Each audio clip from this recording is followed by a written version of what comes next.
Hey guys, in today's video we have a top 10 tips and tricks for beginners. Keep that in mind, even if you aren't a beginner, some of these tips still will be useful to you, so stick around. Also at the end, if you have anything else in mind, leave it in the comments. Number 10. If you want to swap the engine, make sure to do that before upgrading of the engine parts such as turbo and etc., because you will lose the other parts that you already got if you swap the engine. But besides that, I suggest you to choose a car that doesn't even need to have an engine swap. I'll show my suggestions on the screen. They all either have a very decent engine that doesn't let you down in terms of power, or they are just so good that the swapped engine isn't as good as the stock one.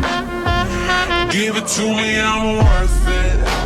Number 9. If you are looking for a car for one of the clubs, let's say, for example, it requires a tier 4 or 5 car. What a lot of people are doing is upgrading the first car they got and bringing it up to the required tier. But it's wrong. What you should do is, for example, if you finish the first club that you need a tier 1 car for, you should not upgrade that car for the tier 2. Instead, what you should do is buy another car that is already in tier 2 as stock. It has 2 benefits. One is that it literally costs a fraction of upgrading a shitbox. Secondly, when you finish all the clubs, it gives you extra races, which I'll tell you more about later in this video.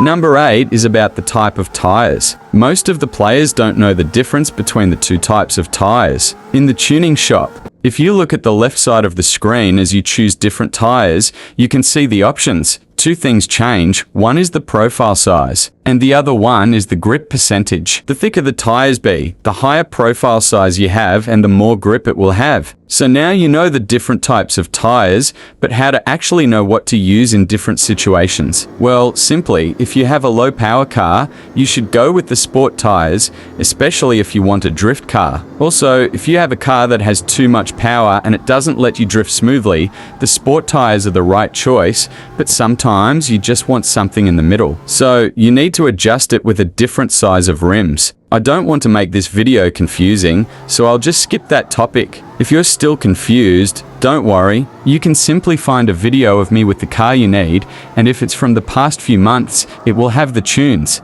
Number 7. As you know, CarX Street at the moment has 3 different types of controls, which are tilting, buttons and swipe wheel. If you don't know what is tilting, is basically gyro. For some unknown reason, I see a lot of players using button controls, which you should definitely stay away from. It has the most assist and is still the most garbage one. You should either go with gyro or the wheel. Gyro might be the hardest, but it's worth it when you learn it. In the other hand, the wheel is the easiest, so if you're looking for something easy you can go for it. Some people find it weird and useless due to the fact that it only spins about 180 degrees, which also makes sense if you really think about it. You can't really do 3 circles with your finger in less than a second. And besides, how stupid would it look? You wouldn't even feel any feedback. So there's no way for you to know which way to turn, especially while drifting. It's all about the force feedback. For those who don't know, an actual steering wheel is 900 degrees, which is the main factor that makes it impossible to have in mobile games. I brought up this topic because I heard a lot of people complaining about it. Anyway, my suggestion is to go with the wheel, because it gives you just enough car control and it's not as hard as the gyro control. Number 6 is quite simple, but a lot of you guys been asking about how to increase the rating of the cars. It's basically increases by the customizations. Every body part has different amounts of ratings. It's mostly in a way that the most expensive gives more ratings, but in some of the parts it's the opposite, so you basically have to go through the parts and see what combinations give you the most ratings. The highest required rating is for the Speedline Syndicate Club, and it only needs about 450 rating, which is very easy to get. Some of the cars even come with more than 500 ratings as stock, even with the stock body kit. This doesn't leave any room for complaining about the kit prices. Number 5 is a feature in the tune shop, and as far as I know, not many people know about it. For example, if it ever happened to you that you're trying to set a specific number for the gearbox, but it doesn't let you set it on that specific number and it just passes over it. What you have to do is to just tap on the number next to it. But remember that you have to already have the range purchased, so whatever you type in has to be in the range of the blue line. As you can see, if I try to move it with my finger, it goes from 73 to 80 and skips a few numbers. It's not necessary, but it's always better to be more accurate, especially for suspension settings. Also, for those who doesn't have that part of the settings unlocked, in order to unlock them you need to have racing or higher parts equipped. If you didn't know, take it as an extra tip from me.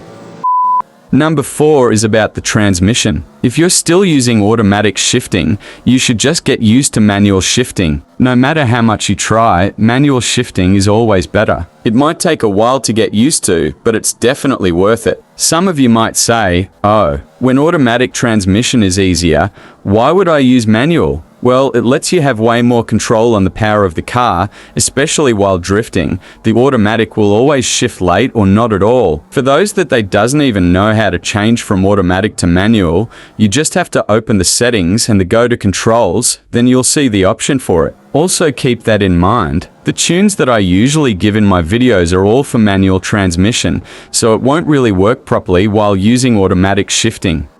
Number 3 is the first upgrade that I suggest you to do, and that is the fuel tank of the car. It's one of the cheapest parts too.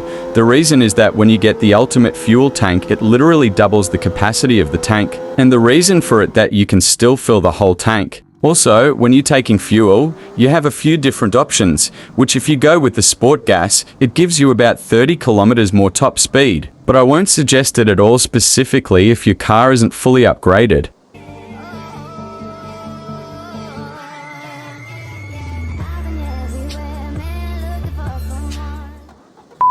Number 2 is about the graphic settings. If you're experiencing lag, the most effective option to reduce lag is to turn off the motion blur. I would say that it reduces the lag about 50%, so it really makes some difference. Also, here is some preset suggestions for you.